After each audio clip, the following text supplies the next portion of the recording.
నమస్కారం. ఎస్, మీరందరూ ఎక్కిరిస్తున్నట్టే నేను కమెడియన్నే.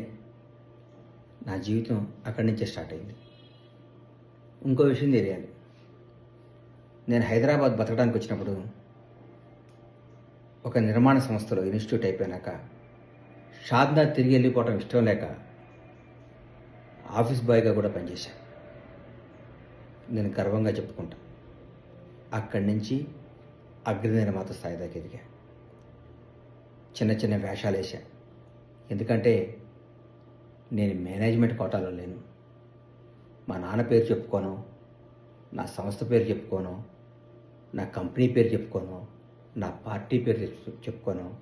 నేను ఇమేజ్ పెంచుకోవాలి. నాకు నేనే బాసుని, నాకు నేనే రైతుని, నాకు నేనే శ్రామికుడిని, నాకు నేనే ఓనర్ని. ఈరోజు నేనేమైనా అది నాదే. అందుకోసం మీరు ఎన్ని ఎక్కిరిచ్చినా, మీరు ఎన్ని బనాయించినా, ఎన్ని మాటలు మాట్లాడినా నేను మాత్రం మీ మీద పోరాడుతూనే ఉంటా, మిమ్మల్ని విమర్శిస్తూనే ఉంటా. మీ ఇష్టం.